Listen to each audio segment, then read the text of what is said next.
সুদর্শন নারী। আমার সাহস বেড়ে গেছে। হে গাইজ, আসসালামু আলাইকুম। আমি সাইকো রোস্টার। বেশি বকবক না করে চলো ভিডিওটা শুরু করা যাক। तो चलिए शुरू करते हैं। আমাদের বাংলাদেশটা কই পৌঁছায় গেছে দেখছেন? একজন অসুস্থ মস্তিষ্কের গাধা এডলফ খান স্টেজে উঠে মেয়েদের পোশাক পরে হিজড়াদের মতো নাচানাচি করছে। আর সেই ডান্স দেখে আমাদের সুস্থ মস্তিষ্কের অসুস্থ মানুষরা হাততালি দিতেছে। এই অসুস্থ মস্তিষ্কের এডলফ খানের ডান্স দেখার পর তারা মনে মনে হয়তোবা এইটাই ভাবতাছে, কোন পাগলের পাল্লায় পড়লাম আর কি দুঃখে আমি এই জায়গার বিচারক হইতে আসছিলাম। আমার কাছে আজকে ভাইয়াকে দেখে মনে হয়েছে যে সুদর্শন পুরুষ না, উনি আজকে যে লুকটা ছিল উনি সুদর্শন নারী।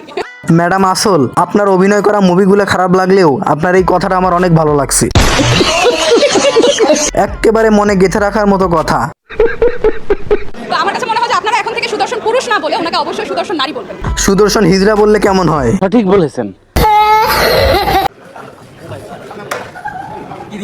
সালাম করাটা একবারে উগান্ডা ইউনিক স্টাইল।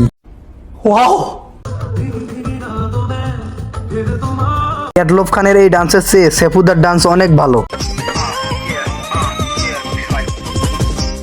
ও সেফুদা আমার ডান্সের জোশ উঠেই দিল। আচ্ছা, আমার একটা প্রশ্ন, এই এডলফ খান ছেলে নাকি মেয়ে নাকি হিজড়া? একটা ছেলে যদি ছেলের মতোই না হয়, পুরুষের মতোই না হয়, তাকে কিন্তু ছেলের সাথে ধরা যায় না। আমার কাছে মনে হয় সে একটা মেয়ে। আমার কাছে মেয়েও মনে হয় না, আমার কাছে মনে হয় সে একটা গে। আচ্ছা এডলফ ভাই, আপনার এই চুলগুলো আসল নাকি নকল? মানে একদম রিয়েল চুল, একদম। ঠিক আছে, কিন্তু আপনি চোখের মধ্যে লেন্স পরেন কিসের জন্য? লেন্স এটা আমার আইডেন্টিটি, আমি সবসময় লেন্স পরেই ক্যামেরার সামনে দাঁড়াই। হিজড়াদেরও একটা আইডেন্টিটি আছে, তারা সবসময় তালি দিয়ে মানুষের সামনে খাড়ায়। Same same, not different. Adolf দাদা, আপনি তো সামনের বছর বলছিলেন যে এই বছর বিয়ে করবেন, বিয়ার কি হইলো? আপনি হিজড়া, এজন্য কি কেউ রাজি হচ্ছে না? মূল কারণটা যদি একটু আমাদেরকে বলতেন আর কি। আসলে কাজের চাপ ডে বাই ডে বাড়ছে, প্রজেক্ট বাড়ছে, প্রেস্টিজিয়াস প্রজেক্টগুলো শেষ করে মেয়েদের ড্রেস পরে নাচানাচি করা ছাড়া আপনার তো আর কোনো প্রজেক্ট দেখি না আমি।